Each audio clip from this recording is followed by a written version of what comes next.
Globally, the Green Revolution of India is a historic development. There is no denying about it. Because at that particular time, we had to find a solution or answer to the abject poverty and hunger that exists in India.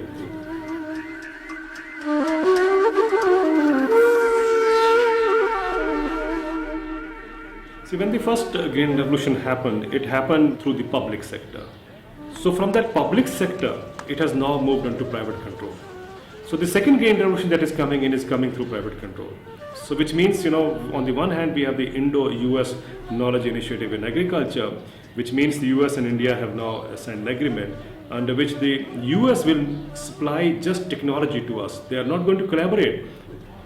They just want to market technologies which agriculture universities are going to accept and promote, for which India will have to pay now. That's the kind of privatization that has taken place. And whether they are relevant to India or not, I think is nobody's concern.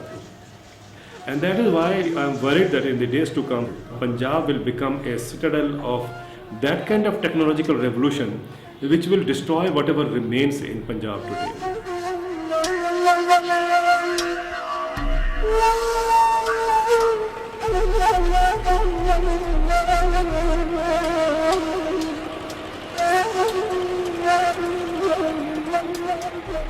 In fact, Punjab today is a victim of the technological input that came in, which is the reason for the destruction of the land mass in Punjab.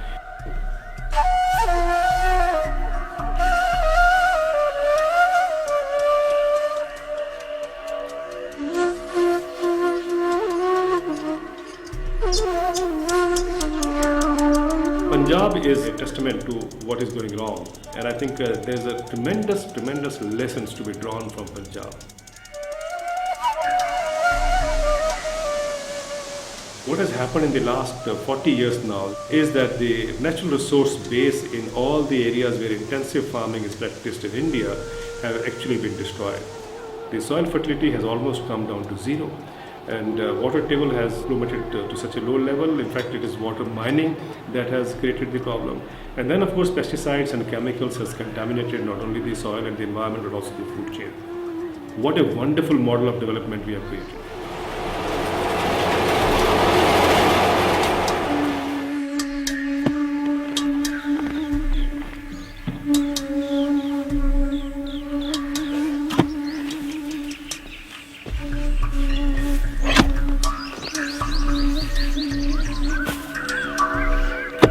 Farmer is a very clever man. When he sprays pesticides and chemicals, for himself he grows in a small patch where he does not apply chemicals. For the market, he doesn't mind spraying as much chemicals as is possible to buy. So he knows it is harmful. In Punjab, you have cocktails being sprayed. They don't mind, because as long as it brings them money.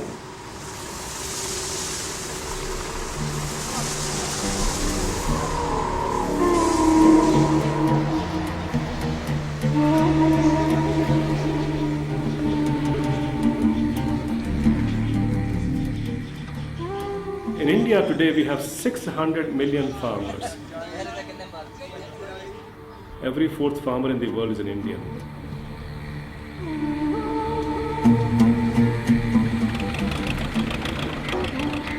If the farmers are wanting to quit agriculture, or if the farmers are finding it difficult to survive, It is essentially because the system was so designed that farmers have to be pauperized. All over the world, this system operates. And that means that as long as the farmer remains, the corporate control cannot move forward. So you have to push farmers out. So there is what I call as the exit policy for agriculture.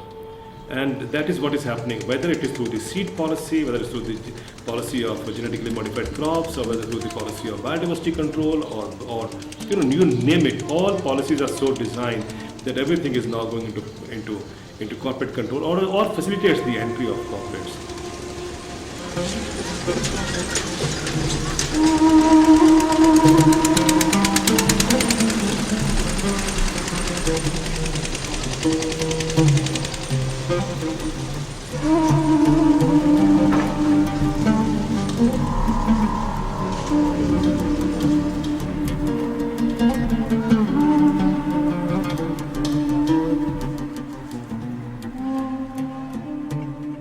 I think we need to understand the bigger picture.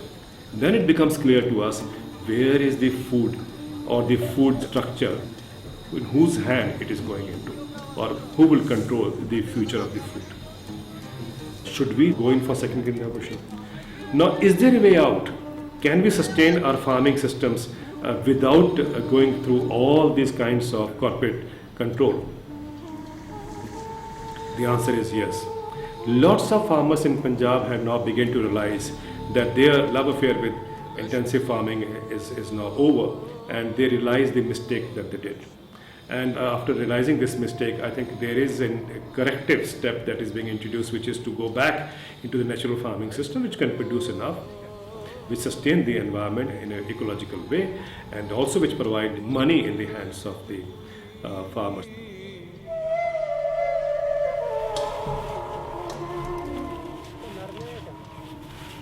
In the erstwhile Punjab, which was bigger than the today's Punjab, there was this system of sharing and caring happening in various parts of the state, despite the feudal structure. And I think that is something we can go back to.